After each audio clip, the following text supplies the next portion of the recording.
So in today's lecture, we'll be talking about something called as oogenesis.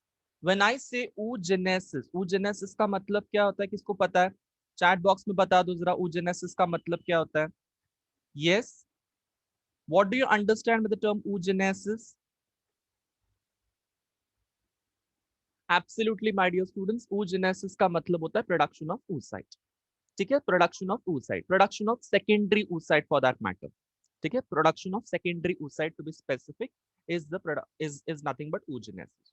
Now what is going to happen कि oogenesis का हम लोग पहले definition देखेंगे, फिर oogenesis के अलग अलग फेजेस देखेंगे. जैसे हम लोगों ने तुम लोगों के स्पर्मेटोजेनेसिस के अंदर देखा था, स्पर्मेटोजेनेसिस का जब हमने टॉपिक पढ़ा था, जब हम लोगों ने स्टेप्स उसमें देखे थे, ऑलमोस्ट सेम स्टेप्स इसमें भी है.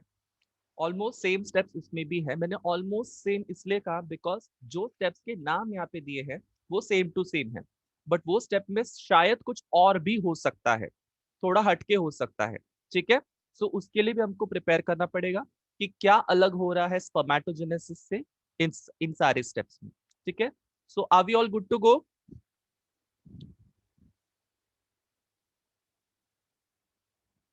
चलिए, सबसे पहली बात, oogenesis का मतलब क्या है? It is the process of formation of the haploid female gamete. ठीक है, हैप्लॉइड फीमेल गैमीट जो रहता है वो बनाने वाली प्रोसेस को हम लोग क्या बोलते हैं? oogenesis.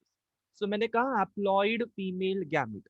सो जो हैप्लॉइड फीमेल गैमीट एक्चुअल में निकलने वाला है वो है तुम्हारा सेकेंडरी oocyte. यस और नो? वो है तुम्हारा सेकेंडरी oocyte, वहां से निकलने वाला है. और ये सेकेंडरी oocyte जब फर्टिलाइज करेगा, सेकेंडरी oocyte जब फर्टिलाइज करेगा तब जाके हम लोग उसको ओवम बोलेंगे, और ओवम के बाद जाइगोट बनेगा वो. सो ये क्या हो रहा है, कैसे हो रहा है, ये समझने में थोड़ा सा तुमको टाइम लग सकता है या समझने में थोड़ी सी तकलीफ हो सकती है, but I make it very simpler. I'll make it very simpler.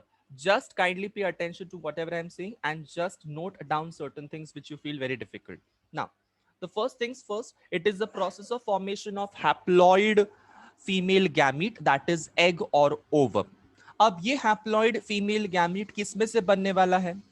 But obviously germinal epithelium. Yes, but obviously germinal epithelium. ये germinal epithelium का नेचर क्या होता है? Is it haploid? Is it diploid? Is it haploid? Is it diploid, guys? Everyone. Germinal epithelium का ploidy number क्या होता है? Is it haploid? Is it diploid? It is diploid. Definitely it has to be diploid. So diploid germinal epithelium से haploid female gamete को बनाना मतलब oogenesis करना. सबके दिमाग में घुस गया ये पार्ट? अब कभी भी हम लोगों को पता है कि अगर डिप्लॉयड चीजों से हैप्लॉयड बनते हैं, so we term these these phenomenon, or we can categorize these phenomenon as meiosis. हम लोग क्या बोलते हैं? मियोसिस बोलते हैं. मियोसिस का मतलब क्या होता है? मियोसिस का मतलब होता है रिडक्शन डिवीजन. सो जो डिप्लॉयड तुम्हारा जर्माइनल एपिथेलियम है उसमें से हैप्लॉयड फीमेल गैमेट निकलेगा, just like spermatogenesis, same to same. Just like spermatogenesis, same to same. जैसे हमने स्पर्मेटोजेनेसिस में 3 स्टेप्स देखे, वैसे ही हम लोग oogenesis में भी 3 स्टेप्स देखेंगे. सबसे पहला phase is called as multiplication phase, second phase is called as growth phase, and third and the last important phase is called as maturation phase.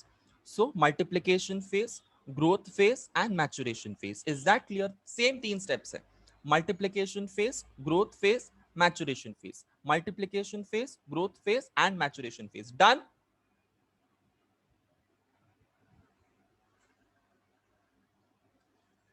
Everyone done? Okay. So let's start talking about कि क्या होता है multiplication phase में, क्या होता है तुम्हारे maturation phase में, क्या होता है तुम्हारे ग्रोथ फेज में. ये सारी की सारी बातें हमको डिस्कस करनी है. सबसे पहले हम लोग मल्टीप्लिकेशन फेज को डील करेंगे, फिर ग्रोथ फेज को डील करेंगे और मैचुरेशन फेज को डील करेंगे. सो मल्टीप्लिकेशन फेज में ये स्टेज में क्या होता है? The primary germinal cells, I repeat, the primary germinal cells, जिसको हम लोग पीजीसीज भी बोलते हैं.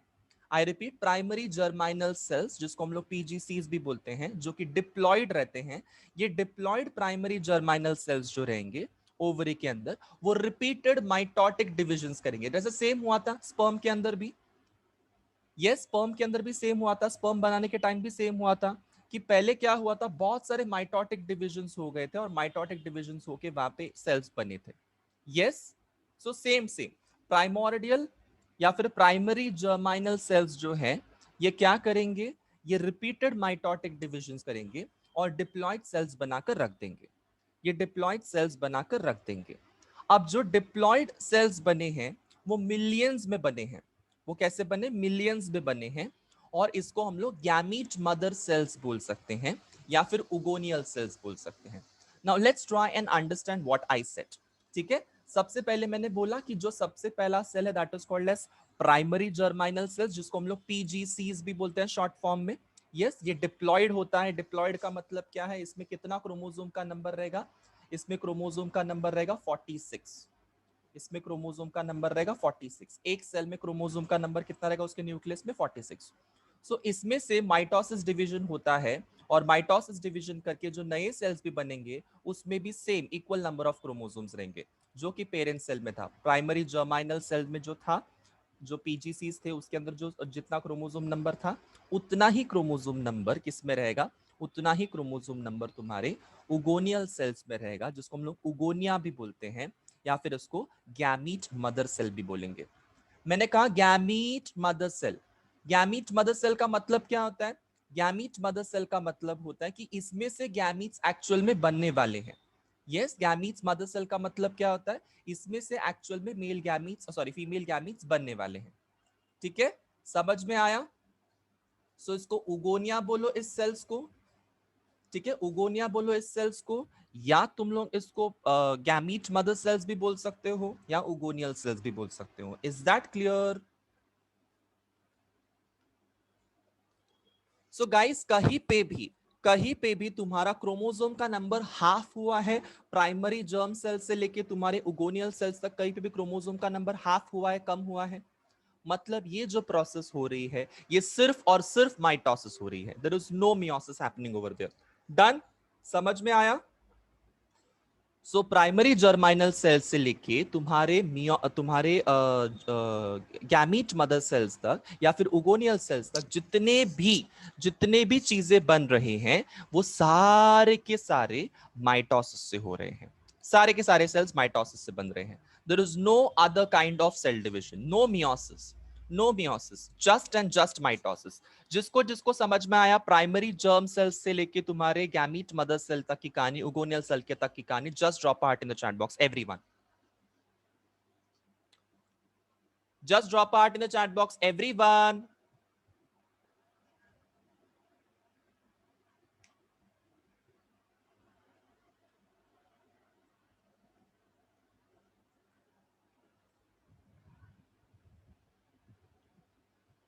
यस, जैसे कि मैंने कहा कि प्राइमरी जर्म सेल से, प्राइमरी जर्म सेल से क्या बन रहा है, उगोनियल सेल्स बन रहा है। कौन से प्रोसेस से बन रहा है, माइटोसिस के प्रोसेस से बन रहा है। डन। ये जो भी स्टेज हो रही है प्राइमरी जर्म सेल से लेके, प्राइमरी जर्माइनल सेल से लेके, पीजीसी से लेके उगोनियल सेल्स तक की, ये सब कुछ कहां पे हो रहा है पता है, ये ह्यूमन फीमेल के एम्ब्रियोनिक स्टेज में हो रहा है। कहां हो रहा है ये, ह्यूमन फीमेल के एम्ब्रियोनिक स्टेज में। मतलब कोई भी एक लेडी प्रेग्नेंट है, उस लेडी के अंदर जो बेबी बन रहा है वो फीमेल बेबी बन रहा है।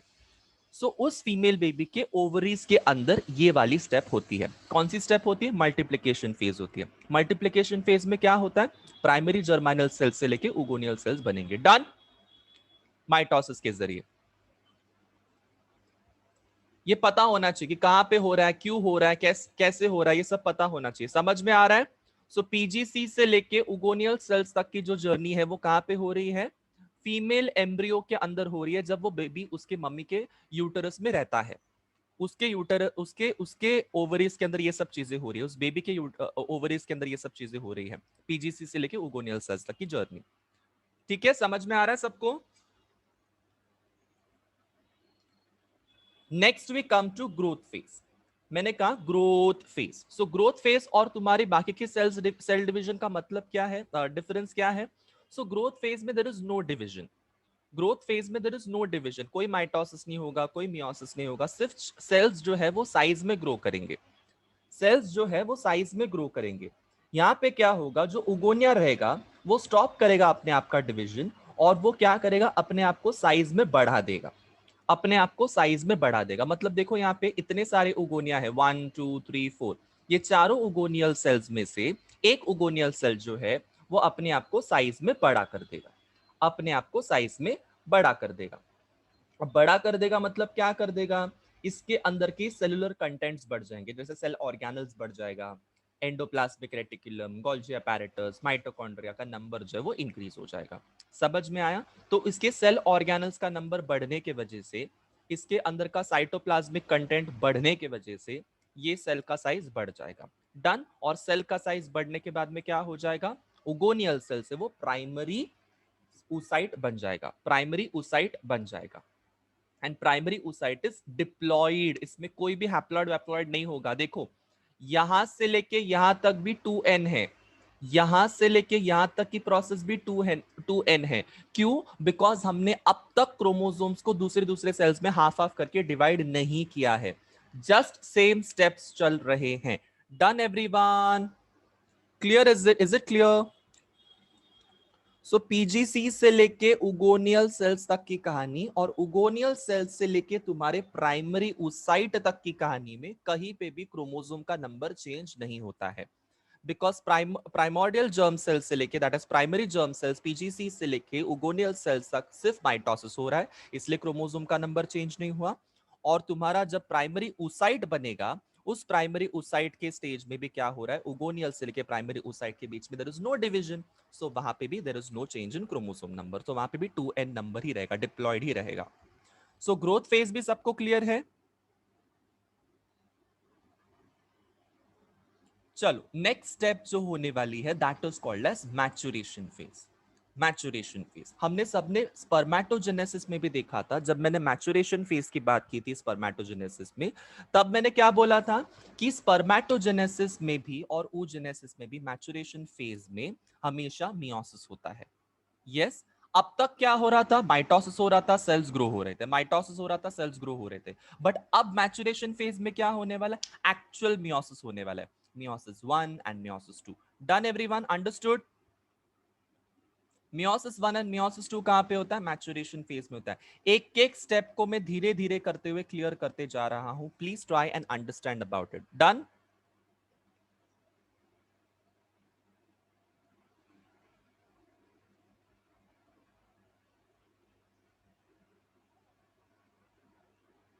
यस।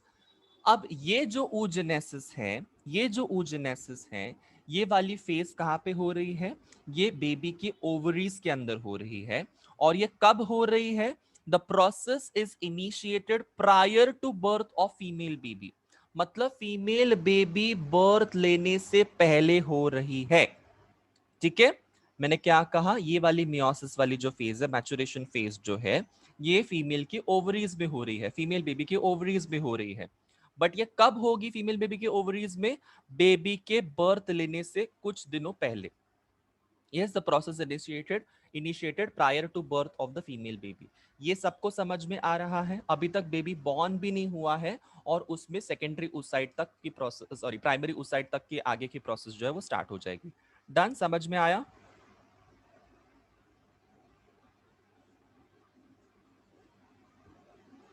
ना, इसमें होता क्या है, the primary oocyte enter the maturation phase which includes meiotic division. हम सबको पता है मियोसिस 1 और मियोसिस 2 होने वाला है इसमें।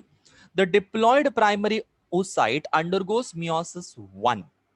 देखो यहां पे, देखो यहां पे कि ये जो डिप्लॉयड प्राइमरी oocyte है, ये जो डिप्लॉयड प्राइमरी oocyte है, ये वाला जो डिप्लॉयड प्राइमरी oocyte है, कौन सा वाला, ये वाला। डिप्लॉयड का मतलब क्या, उसमें क्रोमोसोम का नंबर क्या रहेगा, 46। ठीक है? ये जो डिप्लॉयड प्राइमरी oocyte है, ये अंडरगो करेगा meiosis 1।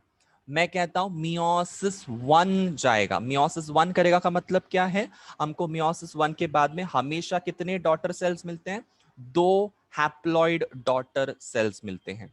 Yes, diploid primary oocyte undergo meiosis 1 reduction division to form 2 haploid daughter cells. So haploid मिले, haploid मिले मतलब क्या है, ये एक haploid मिला 23, यस, और ये एक हैप्लॉइड स्टेज मिला 23। समझा? समझा है सबको यहां तक?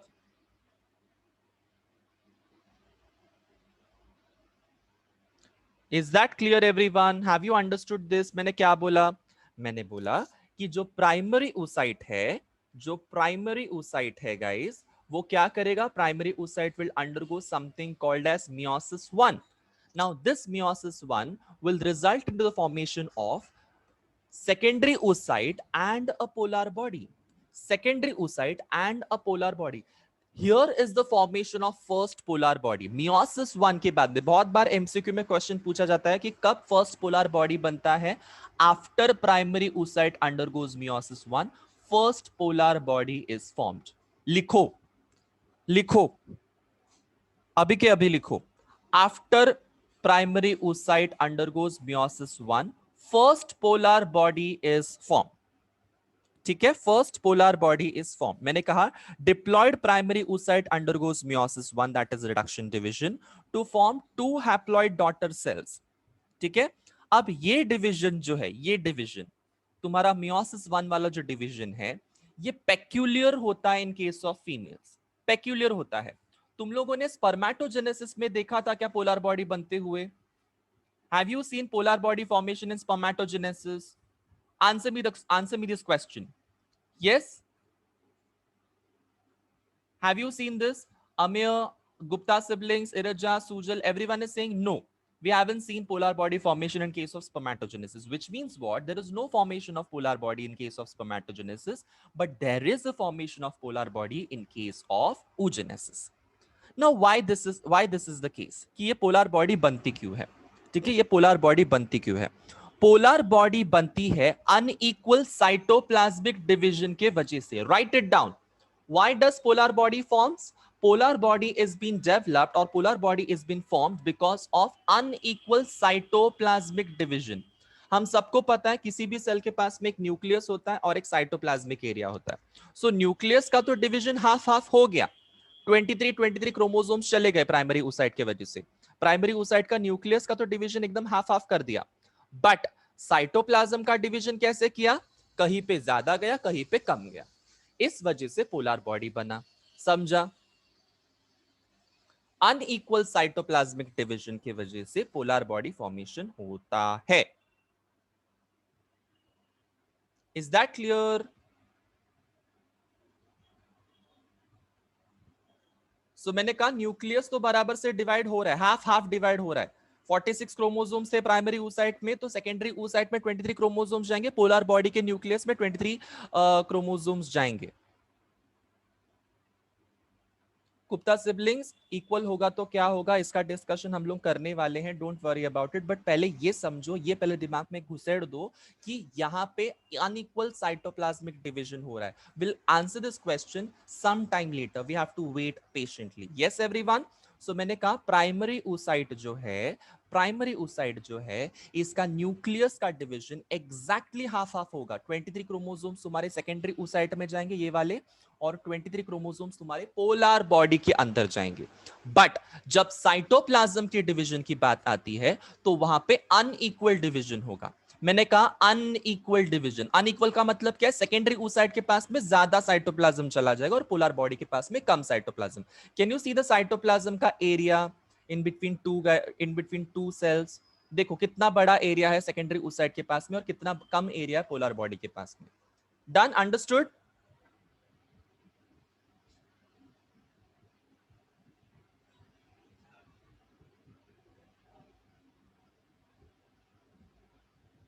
ना, ये पहली बात तुमको समझनी है कि सबसे पहला meiosis 1 के बाद में क्या होगा? सेकेंडरी oocyte बनेगा। सेकेंडरी oocyte के पास में लार्जर साइटोप्लाज्मिक एरिया होगा, पोलर बॉडी के पास में कम साइटोप्लाज्मिक एरिया होगा। नॉर्मली ये जो फर्स्ट पोलर बॉडी जो बन रही है, ये जो फर्स्ट पोलर बॉडी जो बन रही है, ये जनरली meiosis 2 के प्रोसेस में नहीं जाती है। जो तुमको इसका पोलर बॉडी का meiosis 2 का प्रोसेस दिख रहा है यहाँ पे, ये भी meiosis 2 कर रही है, ये भी meiosis 2 कर रही है। देखो यहाँ पे दो दो पोलर बॉडीज बना रही है वो बाद में जाके। यस और नो? जनरली ये meiosis 2 के प्रोसेस में नहीं जाती है जनरली। तो meiosis 2 के प्रोसेस में किसको जाना चाहिए? सेकेंडरी oocyte को जाना चाहिए। क्यों सेकेंडरी oocyte को जाना चाहिए? बिकॉज उसमें से हमको ओवम मिलेगा। समझा? सेकेंडरी oocyte को ही क्यों तुम्हारे मियोसिस 2 के प्रोसेस में जाना चाहिए? बिकॉज सेकेंडरी oocyte से क्या बन रहा है मियोसिस 2 करने के बाद में? Ovum. Done? Is that clear? ना, बहुत ध्यान से सुनो, एक एक स्टेप, एक एक प्रोसेस, एक एक लाइन बहुत इंपॉर्टेंट है। मैंने कहा कि मियोसिस 1 जब होता है तब सेकेंडरी oocyte बनेगा, पोलर बॉडी बनेगा, बट सेकेंडरी oocyte मियोसिस 2 में जनरली चली जाती है, वो करेगी meiosis 2 secondary oocyte, but polar body generally meiosis 2 नहीं करती है। बट अगर कर भी दिया, अगर पोलर बॉडी ने भी कर भी दिया तुम्हारा मियोसिस 2, तो भी वो ओवम बनाने की कैपेसिटी नहीं रखता है, वो ओवम नहीं बना पाएगा। वो क्या बनाएगा डिवाइड करके मियोसिस 2 करके? 2 पोलर बॉडीज एक्स्ट्रा बना देगा। मतलब पूरे oogenesis के एक फेज में, पूरे oogenesis के एक स्टेप में कितने पोलर बॉडीज बनते हैं at the end of meiosis 2? how many polar bodies are obtained? how many polar bodies? No, Gupta siblings, no. कितने बन रहे हैं? Yes, Amir. 1, 2 and 3. 1, 2 and 3. Tejashwi Gupta siblings दो कैसे? हाँ, 3 बनते हैं ना मियोसिस 2 के बाद में। सेकेंडरी oocyte का पोलर बॉडी कौन कंसिडर करेगा? यस, सेकेंडरी oocyte के टाइम पे भी पोलर बॉडी बन रहा है ना यहाँ पे, इसका पोलर बॉडी, ये देखो, ये बोलने का नहीं। सो this is first, this is second and this is third. This is first, this is second, and this is third. Understood, everyone? Understood?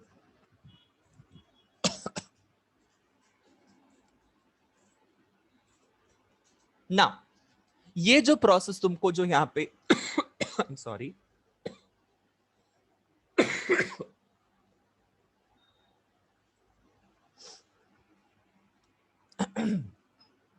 I'm sorry.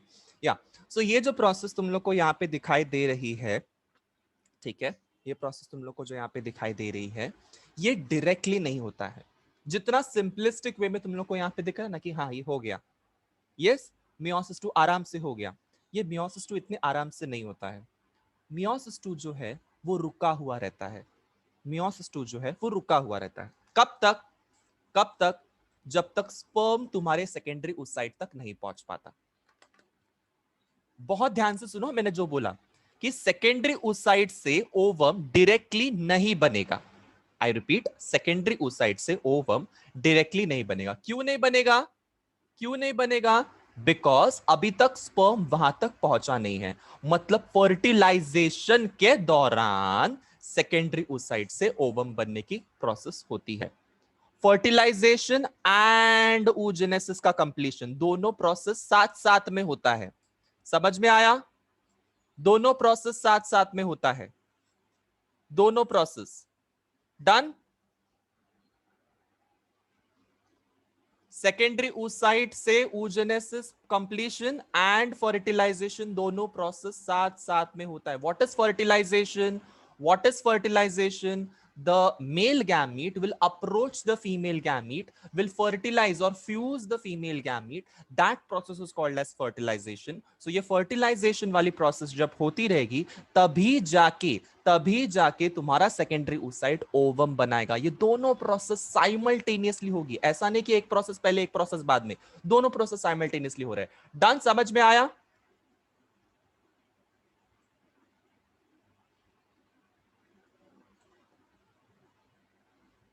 Now let's try and understand कि ये क्या हो रहा है। Let's try and understand.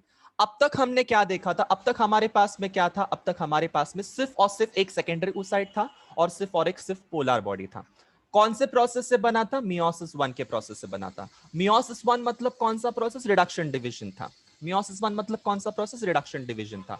किस चीज से बना था? प्राइमरी oocyte से बना था। वापस एक बार सुनो, प्राइमरी oocyte डिप्लॉयड था, उस डिप्लॉयड में से हैप्लॉयड हैप्लॉयड सेकेंडरी oocyte बना और हैप्लॉयड हैप्लॉयड पोलर बॉडी भी बना। ठीक है, हैप्लॉयड बना। सो ये डिप्लॉयड था, 2n था, 2n से क्या बना? nn, n secondary oocyte and n polar body. Now ये प्रोसेस जब हो रही है तो सेकेंडरी oocyte से जो तुम्हारा ओवम बनने की जो प्रोसेस है वो हाफ वे रुक जाएगी, वो हाफ वे रुक जाएगी. The secondary oocyte proceeds meiosis 2 only up to metaphase 2. Write it down. Half way मतलब किधर तक रुक जाएगी, मेटाफेज 2 तक आएगी. हम सबको पता है एनाफेज, मेटाफेज, प्रोफेज, ऐसे सारे अलग अलग अलग अलग फेजेस होते हैं. इसलिए मैंने कहा था कि मियोसिस वाली प्रोसेस को अच्छे से पढ़ो. यस, जब मैंने तुम लोग को बोला था कि ये चैप्टर जब पढ़ना है तब माइटोसिस मियोसिस में जो मियोसिस वाला पार्ट है उसको क्लियरली पढ़ो. मियोसिस 1 जब पढ़ते हैं, मियोसिस 2 जब पढ़ते हैं, तब उसमें अलग अलग अलग अलग फेजेस होते हैं. prophase 1, prophase 2. Yes, prophase 1 is there in in your meiosis 1 and prophase 2 is there in your meiosis 2. Yes or no? So वैसे ही प्रोफेज के बाद में एक मेटाफेज नाम का एक फेज आता है. सो मेटाफेज 2 के टाइम पे क्या हो जाता है, वो प्रोसेस रुक जाती है. कब तक रुकेगी ये प्रोसेस मेटाफेज 2 में, जब तक मेटाफेज 2 रिज्यूम कब होगा, जब तक तुम्हारा स्पर्म जो है वो सेकेंडरी oocyte तक नहीं आता है. ठीक है, स्पर्म जैसे ही सेकेंडरी oocyte को टच करेगा, ये देखो ये स्पर्म आया, सेकेंडरी oocyte को टच किया, जैसे ही उसने टच किया तुम्हारा सेकेंडरी oocyte जो है वो ओवम बना देगा और एक पोलर बॉडी भी साथ में बना देगा. Done everyone?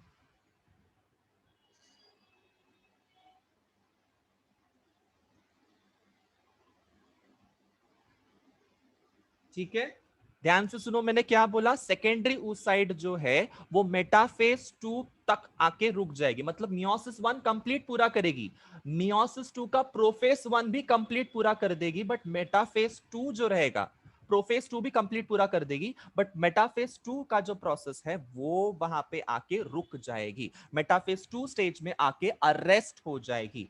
अरेस्टिंग क्यों हो जाएगा ये चीज का, क्योंकि ये रिज्यूम कब होने वाला है, जब वो तुम्हारा एंट्री ऑफ द स्पर्म होगा. The restart and completion of meiosis 2 will happen only with the entry of sperm. Understood everyone? Drop a heart.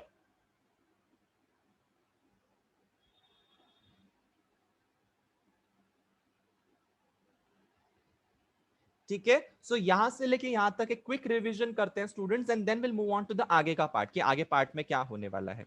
ठीक है, सबसे पहले मैंने क्या बोला कि जो तुम्हारे प्राइमरी जर्म सेल्स हैं, जिसको हम लोग प्राइमरी जर्माइनल सेल्स भी बोलते हैं. यस, ये प्राइमरी जर्माइनल सेल्स का नेचर कैसा है, these are diploid in nature. Now these diploid nature वाले जो प्राइमरी जर्माइनल सेल्स जो रहेंगे वो क्या करेंगे, अपने आप को माइटोसिस के प्रोसेस से डिवाइड करेंगे. माइटोसिस के प्रोसेस का ये जो डिवीजन है ये मल्टीप्लिकेशन फेज में होगा. ये मल्टीप्लिकेशन फेज में प्राइमोर्डियल जर्म सेल से या प्राइमरी जर्म सेल से, जिसको हम लोग पीजीसीज भी बोलते हैं, इसमें से जो सेल्स बनेंगे आगे तक उसको हम लोग क्या बोलेंगे, उगोनिया. उसको हम लोग क्या बोलेंगे, उगोनिया.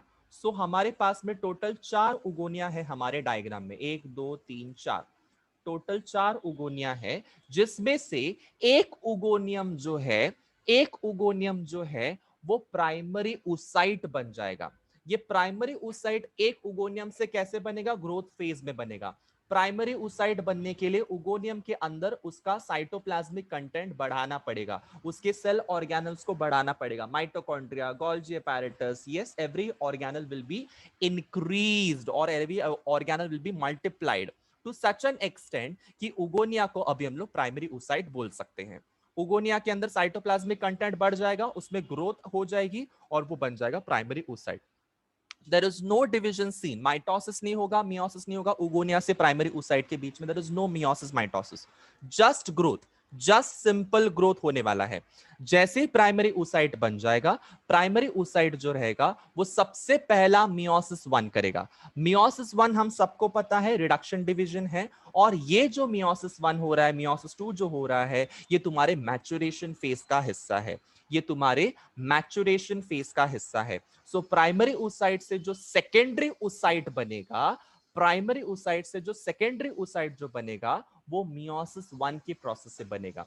बट ये डिवीजन जो है ये फीमेल्स के केस में बहुत ही टिपिकल, बहुत ही पेक्यूलियर होगा, बिकॉज न्यूक्लियस का डिवीजन जो है वो हाफ हाफ होने वाला है। प्राइमरी oocyte हाफ डिवाइड करके न्यूक्लियस सेकेंडरी oocyte को देगी और हाफ डिवाइड करके न्यूक्लियस पोलर बॉडी को देगी। मतलब 46 क्रोमोसोम जो प्राइमरी oocyte में थे वो अब 23 के फॉर्मेट में तुम्हारे सेकेंडरी oocyte और पोलर बॉडी में आके बैठ गए हैं। बट यहां पे जो साइटोप्लाज्मिक डिवीजन होता है गाइस, वो कैसा होता है? अनइक्वल होता है। अनइक्वल। Y unequal? बिकॉज यहां पे क्या हो रहा है, यहां पे तुम्हारा साइटोप्लाज्म ज्यादा जा रहा है सेकेंडरी oocyte के पास में, और पोलर बॉडी के पास में सेकेंडरी पोलर बॉडी के पास में जो साइटोप्लाज्म है, जिसको हम लोग ऊप्लाज्म बोलते हैं, cytoplasm of the oocyte is called as ooplasm. So जो ऊप्लाज्म है वो बहुत ही कम जाएगा। यहां तक सबको समझा है? Just say yo sir in the chat box, everyone.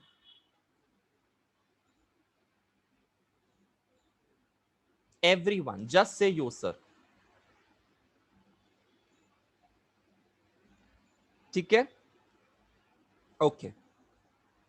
So मैंने क्या कहा, यहां से लेके यहां तक जो प्रोसेस हो रही है वो एकदम फटाफट फटाफट फटाफट फटाफट होती जाती है, बहुत फटाफट होती जाती है। मतलब तुम्हारा जो मल्टीप्लिकेशन फेज हो रहा है वो तुम्हारे फीमेल के ओवरीज के अंदर हो रहा है, जब फीमेल अभी तक बॉर्न भी नहीं हुई है तभी हो रहा है। जो तुम्हारा ग्रोथ फेज होता है, ये ग्रोथ फेज भी फीमेल्स के ओवरीज में होता है।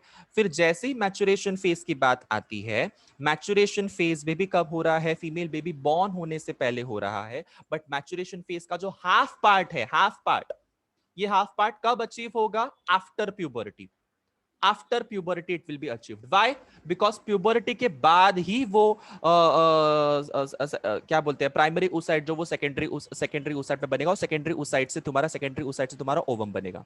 मतलब क्या है, सेकेंडरी oocyte से जो ओवम बनने की प्रोसेस है वो प्यूबर्टी के बाद क्यों हो सकती है? बिकॉज सेकेंडरी oocyte ही तो ओव्यूलेशन से जरिए रिलीज किया जाता है। यस और नो? सेकेंडरी oocyte ही तो ओव्यूलेशन के जरिए रिलीज किया जाता है। यस? उस सेकेंडरी oocyte को जब हम रिलीज करेंगे तभी तो जाके वो स्पर्म को जाके मिलेगा, तभी तो जाके पूरा फर्टिलाइजेशन होने के बाद में मियोसिस 2 होगा उस सेकेंडरी oocyte में। Are you all understanding this? Are you all understanding this कि प्यूबरिटी के बाद ही क्यों हो रहा है ये प्रोसेस?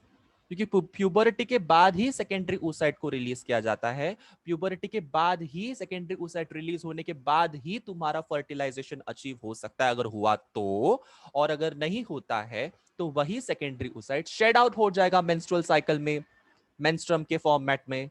यस?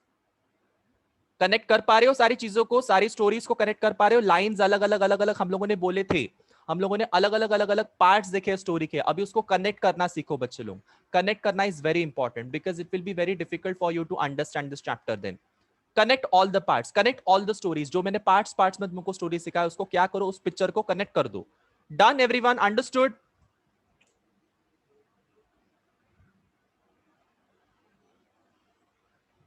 नाउ मैंने क्या कहा कि तुम्हारा सेकेंडरी oocyte जो है, तुम्हारा सेकेंडरी oocyte जो है वो क्या हो जाएगा? वो अरेस्ट हो जाएगा एट मेटाफेज 2। वो रेज्यूम कब होगा मेटाफेज 2? वो रेज्यूम कब होगा? जब सेकेंडरी oocyte ग्राफिन फॉलिकल से निकलेगा। सेकेंडरी oocyte ग्राफिन फॉलिकल से निकलने के बाद में वो एम्प्यूलर रीजन तक जाएगा, और एम्प्यूलर रीजन में जब तुम्हारा स्पर्म वहां पे आएगा, फैलोपियन ट्यूब के एम्प्यूलर रीजन में, और जब वो स्पर्म तुम्हारे सेकेंडरी oocyte को टच करेगा, the very next moment secondary oocyte is going to get convert into ovum, और तब जाके तुम्हारा ओवम जो है वो फर्टिलाइज होगा तुम्हारे स्पर्म से।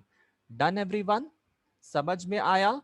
सो फर्टिलाइजेशन की जो प्रोसेस है और तुम्हारा oogenesis का कंप्लीशन जो है वो हैंड इन हैंड जाता है, अलग अलग नहीं होता है। समझा? समझा? जिसको जिसको समझ में आया से just drop a heart in the chat box. Everyone just drop a heart in the chat box. ठीक है?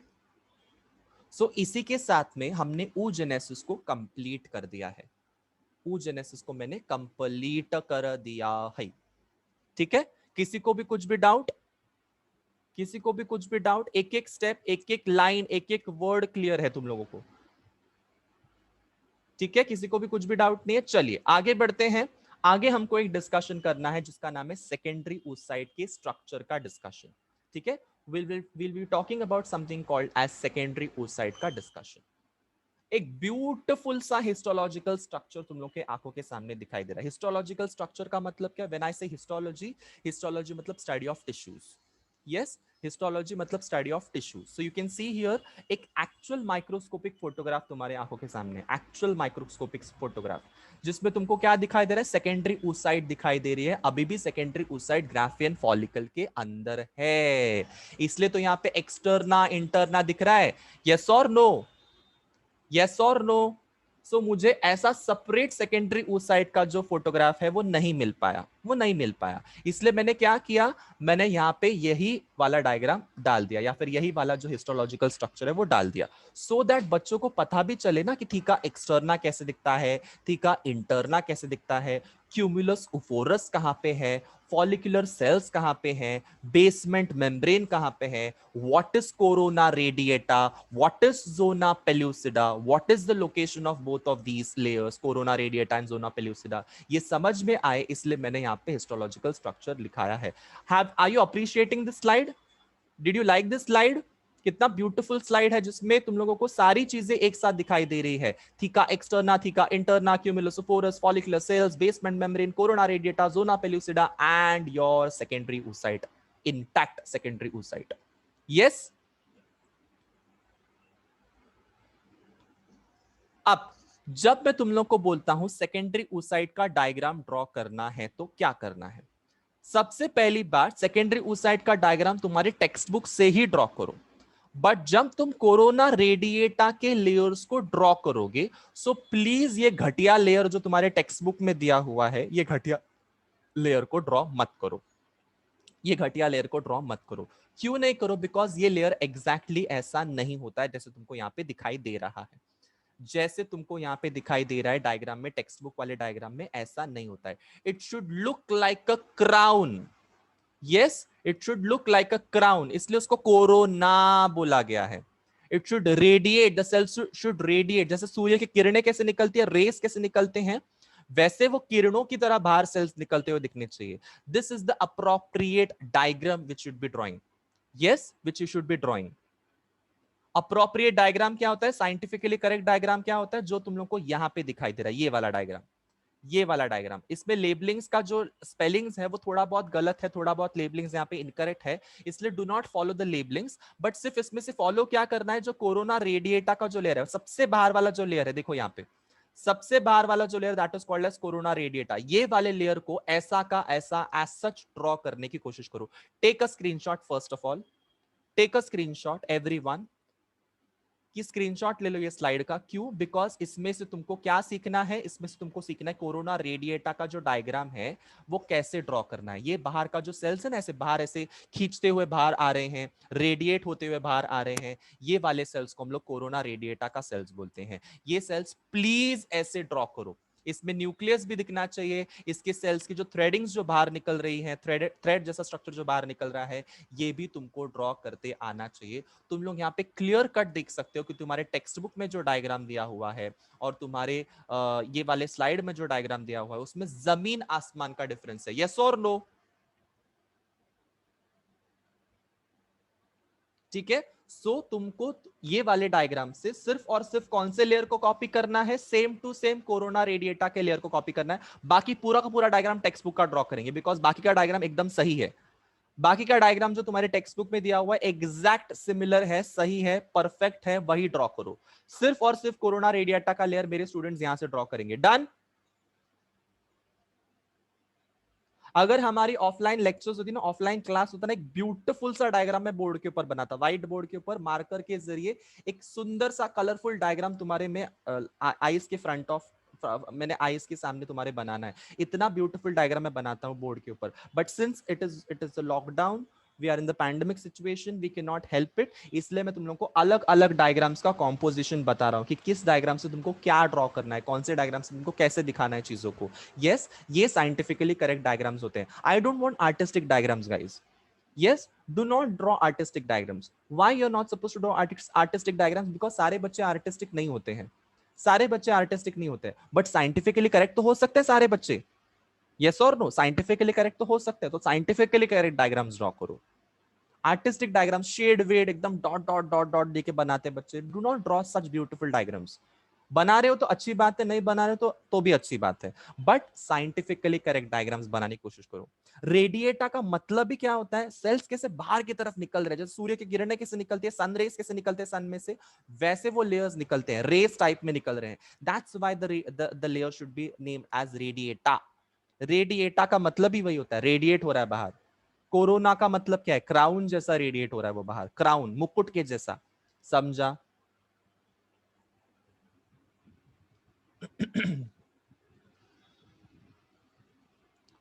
Now, let's try and understand secondary oocyte का characteristic feature. जो secondary oocyte है students, these are non-cleidoic eggs. I repeat, non-cleidoic. Non-cleidoic का spelling क्या है? non non. ठीक है, non non hyphen डालो और लिखो cleidoic. CLEIDOIC. CLEIDOIC. When I say क्लिडोइक, क्लिडोइक का मतलब होता है शेल, ऊपर का कवरिंग. जैसे हमारे मुर्गी के अंडे के ऊपर एक शेल होता है जिसको हम लोग क्रैक करते हैं और फिर अंडा बनाते हैं, ऑमलेट बनाते हैं. यस, वो शेल्स के साथ में होता है, शेल के साथ में. बट हमारा जो फीमेल का oocyte रहता है, फीमेल का सेकेंडरी oocyte रहता है, it is without shell. So जिस भी oocyte के पास में शेल प्रेजेंट होगा, we call it as cleidoic. We call it as cleidoic egg. और जिस भी एग के पास में, जिस भी oocyte के पास में शेल नहीं होगा, we call it as non cleidoic. समझा? समझा? एमसीक्यू में पूछा जाने वाला क्वेश्चन है नॉन क्लिडोइक. नॉन क्लिडोइक क्यों है? बिकॉज इसमें शेल नहीं है. There is no calcium carbonate से बना हुआ शेल, नो शेल. ठीक है. नेक्स्ट एक टर्मिनोलॉजी तुमको याद रखनी है, that is called as microlecithal. I repeat, microlecithal. Microlecithal का मतलब क्या है? Micro, MICRO, micro. Lecithal, LECITHAL. Microlecithal का मतलब होता है ऐसा एग जिसमें योक की क्वांटिटी कम हो. ऐसा एग जिसमें योक की क्वांटिटी कम हो. तुम लोग यहां पे कहीं पे भी देख सकते हो, मैंने योक को लेबल किया हुआ है. Yolk, have I labelled yolk anywhere? Which means the yolk is negligible. The yolk is very negligible, and that's why such egg is referred to as microlecythal. But तुम लोग मुर्गी के अंडे को अगर कंपेयर करोगे तो योक, येलो कलर का जो योक रहता है वो कितना बड़ा होता है? यस और नो? कितना बड़ा, कितना योक होता है? येलो येलो कलर का योक होता है, बड़ा सा योक होता है. इसलिए उसको मैक्रोलेसिथल बोलते हैं. इसलिए उसको क्या बोलते हैं? मैक्रोलेसिथल. मैक्रो का मतलब क्या है? मैक्रो का मतलब होता है लार्ज. माइक्रो का मतलब क्या है? माइक्रो का मतलब होता है स्मॉल. सो मैक्रोलेसिथल एग किसका है? मुर्गी के अंडे का है. और अगर हम लोग माइक्रोलेसिथल बोल रहे हैं तो वो इसका बेस्ट एग्जांपल कौन सा है? ह्यूमंस. ह्यूमंस का एग. समझा? समझा है सबको? माइक्रो और मैक्रोलेसिथल का मतलब यो.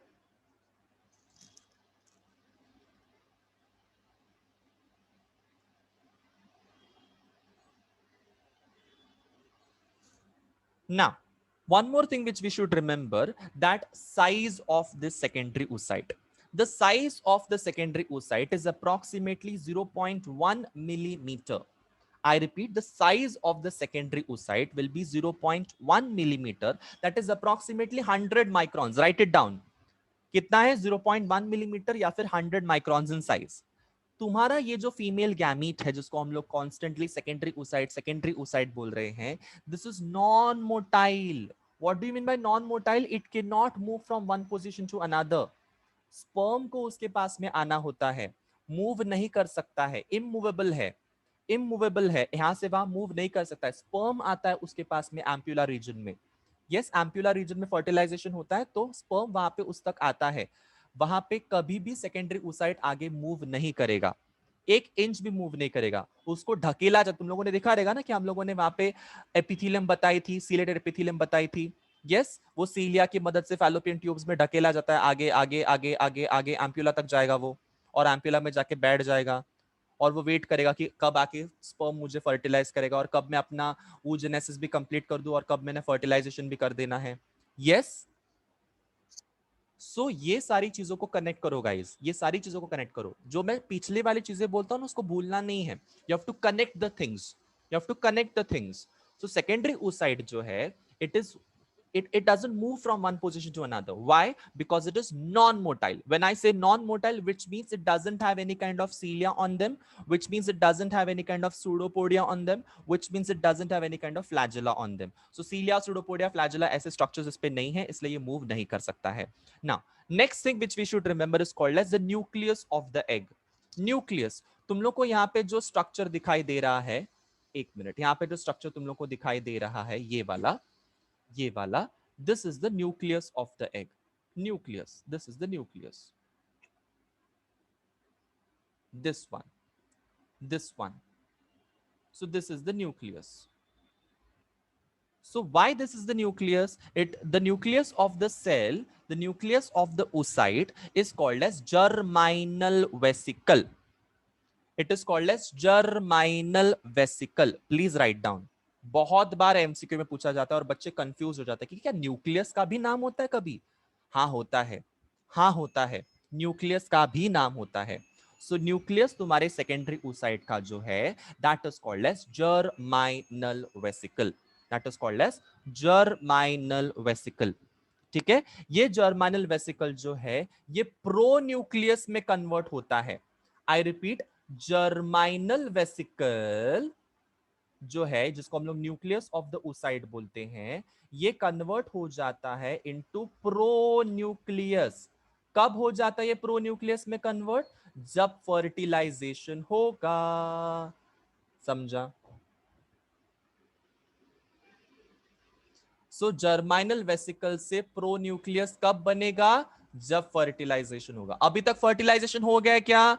नहीं हो गया. मैंने फर्टिलाइजेशन की प्रोसेस बताई क्या? नहीं बताई. मैं अब सिर्फ क्या बता रहा हूं, थोड़े थोड़े हिंट्स दे रहा हूं कि हमको फर्टिलाइजेशन में क्या पढ़ना है, फर्टिलाइजेशन में क्या पॉइंट्स आने वाले हैं. सो जर्माइनल वेसिकल से प्रो न्यूक्लियस कब बनेगा? जब फर्टिलाइजेशन की प्रोसेस अचीव हो जाएगी. फर्टिलाइजेशन अचीव हो जाएगा. F stands for fertilization, GV stands for germinal vesicle, PN stands for pronucleus. Done?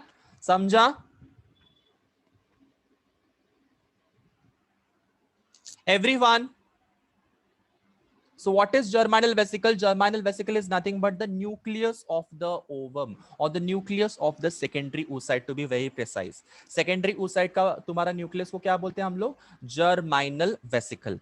Next thing which we should remember is called as ooplasm. Ooplasm, O-O-P-L-A-S-M. When I say ooplasm, ooplasm is nothing but the cytoplasm of that egg. Cytoplasm of that egg is called as ooplasm. Nucleus of that egg is called as germinal vesicle. Confuse मत होना. Germinal vesicle क्या है? Nucleus of the egg.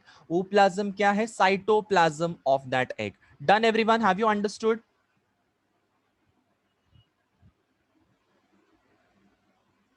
Now, ये जो ओप्लाज्म, ये जो cytoplasm की मैं जो बात कर रहा हूं, इसका कैरेक्टरिस्टिक फीचर क्या है? इसका एक पेक्यूलियर कैरेक्टरिस्टिक फीचर है कि इसके अंदर सेंट्रियोल्स नहीं होते हैं. बहुत इंपॉर्टेंट पॉइंट है बच्चों लोग, बहुत इंपॉर्टेंट पॉइंट, कि इसके साइटोप्लाज्म में, तुम लोग यहां पे देखो, इसके साइटोप्लाज्म में कहीं पे भी तुमको सेंट्रियोल्स का लेबलिंग दिखाई दे रहा है? सेंट्रियोल्स नहीं दिखाई दे रहा है. क्यों नहीं दिखाई दे रहा? Because there is no centriole in the cytoplasm और the ooplasm of the secondary oocyte. There is no centriole, no centriole. And we all know what is the function of centrioles. Yes, we have learned about this centrioles ka function in cell structure and organization in 11th standard. Please let me know what is the function of the centrioles. Absolutely clear, Amir. To make spindle fibers or spindle apparatus. Very good, Gupta siblings. To make spindle apparatus or spindle fibers is the function of the centriole. तो क्या तुम्हारा secondary oocyte अपने आप से spindle fibres बनाकर zygote बना सकता है? The answer is no. उसको सेंट्रियोल कौन देगा? स्पर्म देगा. कौन सा सेंट्रियोल तुम्हारे सेकेंडरी oocyte में घुसेगा? मैंने बताया था, प्रॉक्सिमल सेंट्रियोल. कौन सा घुसेगा? Proximal centriole. There is no distal centriole का इन्वेजन. उसमें डिस्टल सेंट्रियोल नहीं घुसने वाला, उसमें सिर्फ और सिर्फ प्रॉक्सिमल सेंट्रियोल घुसेगा. Guys, everyone done? So proximal centriole तुम्हारे कंट्रीब्यूट करेगा स्पर्म का in the formation of spindle apparatus. There is no centriole present inside the ooplasm of the female gamete, that is egg. Now, इसी के साथ में तुम लोग को एक स्ट्रक्चर तुम लोग को यहाँ पे दिखाई दे रहा है, that is called as vitelline membrane. That is called as vitelline membrane. मैंने कहा वाइटलाइन मेम्ब्रेन। वाइटलाइन मेम्ब्रेन मतलब क्या है? जो तुम लोगों को इमीडिएट मेम्ब्रेन दिखाई दे रही है, इमीडिएट मेम्ब्रेन सेकेंडरी उस साइड की, ये वाली जो मेम्ब्रेन, ये वाली जो membrane, this is called as vitelline membrane. यहाँ पे भी देखो वाइटलाइन मेम्ब्रेन कहाँ पे दिखाई दे रही है तुम लोगों को? ये वाली इमीडिएट मेम्ब्रेन है ये, immediate. This is the vitelline membrane. Can you all see this? This is the vitelline membrane. Can you all see this, everyone? Vitelline membrane. So this is the vitelline membrane. Draw करते time पे कभी भी ये वाइटलाइन membrane को dark dark draw मत करना, हल्का हल्का ड्रॉ करना वाइटलाइन मेम्ब्रेन को, पतला सा हल्का सा, बट वो दिखना भी चाहिए, इतना भी हल्का मत ड्रॉ करना कि वो दिखे ही ना बिल्कुल भी, ठीक है? सो हल्का सा ड्रॉ करो वाइटलाइन मेम्ब्रेन को, और ड्रॉ करने के बाद में क्या तुम लोग को बताना कि this is vitelline membrane. Now what is the function of vitelline membrane? हमने ऑलरेडी पढ़ा हुआ है। वाइटलाइन मेम्ब्रेन का क्या फंक्शन है? वाइटलाइन मेम्ब्रेन का फंक्शन है कि नॉन सेल्यूलर ग्लाइकोप्रोटीनेशियस मेम्ब्रेन को बनाना। ये नॉन सेल्यूलर ग्लाइकोप्रोटीनेशियस मेम्ब्रेन का नाम क्या है? Zona pellucida. मैंने कहा ज़ोना पेल्यूसिडा। ज़ोना पेल्यूसिडा वाली जो मेम्ब्रेन है, इसको बनाने का काम कौन कर रहा है? इसको बनाने का काम कर रहा है वाइटलाइन मेम्ब्रेन। Done everyone? अंडरस्टूड? सो ज़ोना पेल्यूसिडा कहां पे बनेगी? अंदर की तरफ बनेगी या बाहर की तरफ बनेगी? अंदर की तरफ या बाहर की तरफ? Everyone, zona pellucida will be forming outside, guys, outside, not inside, not inside, outside. Done? सो सबसे पहला कौन सा है? वाइटलाइन मेम्ब्रेन का लेयर है, वाइटलाइन मेम्ब्रेन के बाहर के तरफ बनेगा ज़ोना पेल्यूसिडा, उसके भी बाहर एक लेयर रहेगा, उसके भी डिस्कशन करते हैं। बट सबसे पहले क्या तुमको बताना है कि it secretes non cellular glycoproteinaceous membrane. Who secretes glycoproteinaceous membrane? Non cellular. This non cellular glycoproteinaceous membrane is secreted by vitelline membrane. और ये नॉन सेल्यूलर ग्लाइकोप्रोटीनेशियस लेयर का मतलब क्या है? इस लेयर का नाम है ज़ोना पेल्यूसिडा। मैंने कहा नॉन सेल्यूलर। नॉन सेल्यूलर का मतलब होता है इसमें सेल्स नहीं होंगे ज़ोना पेल्यूसिडा के लेयर में, एक जेली लाइक सब्सटेंस होगा, एक जेली लाइक लेयर होगा। Done? Understood?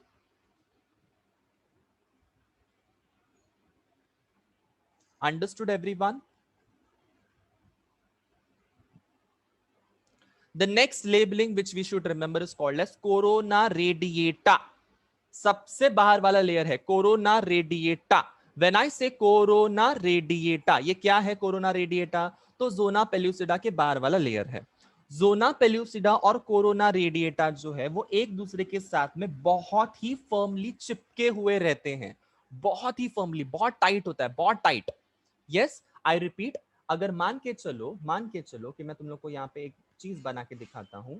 This is corona radiata, this is corona radiata, और कोरोना रेडिएटा के अंदर की तरफ है तुम्हारा ज़ोना पेल्यूसिडा।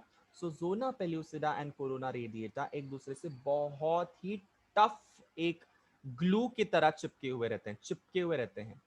यस, एक दूसरे से zona pellucida and corona radiata जो है वो चिपके हुए हैं, चिपके हुए हैं।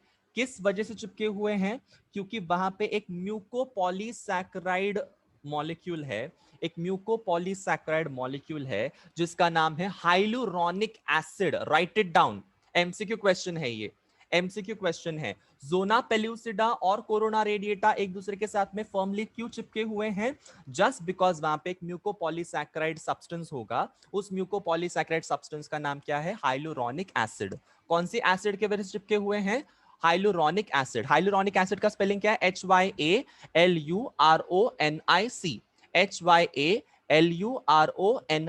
हाइलुरोनिक एसिड की वजह से दोनों लेयर्स क्या है? एकदम फर्मली चिपके हुए हैं। ये हर एक लेयर का, हर एक चीज का बहुत ही ज्यादा मतलब है। तुम लोगों ने जब मैंने स्पर्म का डायग्राम तुमको पढ़ाया था, तब मैंने तुमको बोला था कि एक्रोसोम के अंदर बहुत सारे डाइजेस्टिंग एंजाइम्स होते हैं। यस, मैंने कहा था corona penetrating enzyme, hyaluronidase, zonalysin, proteolytic enzymes. तो ये सारे एंजाइम्स क्या करेंगे? धीरे धीरे ये हाइड्रोलाइटिक एंजाइम्स क्या करेंगे? ये सारे लेयर्स को डाइजेस्ट करेंगे। समझ में आया? इसीलिए ये सारे लेयर्स होते हैं ताकि एक्रोसोम क्या करेगा? इसको डाइजेस्ट कर पाएगा। Done?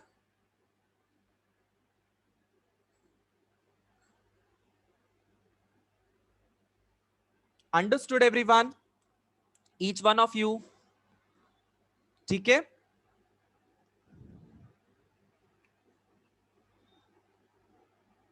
Now there is one more thing which we should remember here, कि there is something called as pre-vitaline space. Pre vitelline space. अब प्री-वाइटालाइन स्पेस का मतलब क्या होगा? प्री-वाइटालाइन स्पेस का मतलब होगा ये वाइटालाइन मेम्ब्रेन और जोना पेल्यूसिडा के बीच में जो खाली जगह है, जो खाली जगह है, ठीक है, इसमें प्री-वाइटालाइन स्पेस होता है. ये स्पेस एकदम ही खाली नहीं होती है, इसमें एक फ्लूइड होता है जिसका नाम है प्री-वाइटालाइन फ्लूइड. समझा? सो जोना पेल्यूसिडा और वाइटालाइन मेम्ब्रेन के बीच में जो खाली जगह है, डायग्राम में भी तुम लोग देख सकते हो, जोना पेल्यूसिडा और तुम्हारे वाइटालाइन मेम्ब्रेन के बीच में खाली जगह है. इस खाली जगह को हम लोग क्या बोलते हैं? Pre vitelline space. ये प्री वाइटालाइन स्पेस जो है ये भरी हुई है with the help of a fluid called as pre vitelline fluid. समझा? समझा?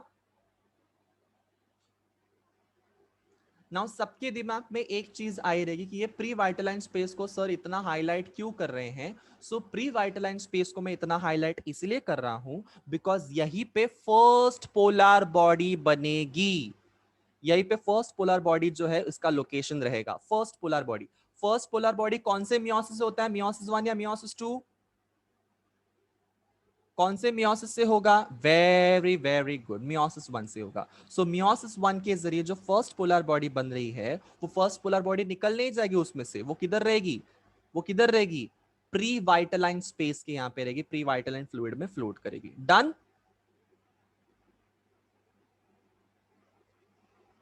Understood? And the last thing which we should remember in this topic, structure of secondary oocyte, is called as animal pole and vegetal pole. मैंने कहा animal pole and vegetal पोल. मैंने जब भी कभी मैं कहता हूं पोल, पोल का मतलब क्या है? पोल का मतलब होता है टू डिफरेंट डिफरेंट साइड्स और two different different positions. Yes, pole का मतलब क्या होता है? Two different different side. जैसे हमारे पास में तुम लोगों ने देखा रहेगा नॉर्थ पोल और साउथ पोल होता है ज्योग्राफी में. अर्थ में क्या होता है? North pole and south pole होता है. अलग अलग पॉइंट्स होते हैं तुम्हारे अर्थ के, north pole and south pole. वैसे ही तुम्हारे सेकेंडरी oocyte में भी तुम्हारा वेजिटल पोल और एनिमल पोल होगा. वेजिटल पोल और एनिमल पोल को डिनोट हम कैसे करते हैं? हम वेजिटल पोल और एनिमल पोल को डिनोट करते हैं उसके जर्माइनल वेसिकल के पोजीशन के हिसाब से. जर्माइनल वेसिकल के पोजीशन के हिसाब से. आई रिपीट, जर्माइनल वेसिकल का जो पोजीशन है उसके हिसाब से हम डिसाइड करेंगे कौन सा एनिमल पोल है और कौन सा वेजिटल पोल है. जिस साइड के तरफ तुम्हारा जर्माइनल वेसिकल लोकेटेड रहेगा वो साइड होगी तुम्हारी एनिमल पोल. और जो साइड की तरफ वेजिटल पोल रहेगा उधर तुम्हारा जर्माइनल वेसिकल नहीं होगा. मतलब आम भाषा में अगर समझाने जाए तो क्या है कि जर्माइनल वेसिकल जिस साइड की तरफ रहेगा वो हो गया तुम्हारा एनिमल पोल. मतलब ये हो गया एनिमल पोल. और बाकी का जिसका जो ऑपोजिट वाला हिस्सा है this is called as vegetal pole. Done everyone? Understood? Animal pole, vegetal pole. Yes?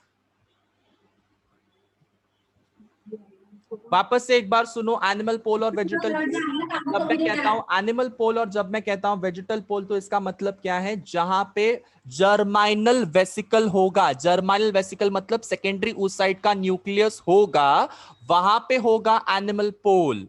वहां पे होगा एनिमल पोल. और जहां पे तुम्हारा सेकेंडरी oocyte का जर्माइनल वेसिकल नहीं होगा वो एरिया होगा तुम्हारा वेजिटल पोल. अब क्लियर है सबको?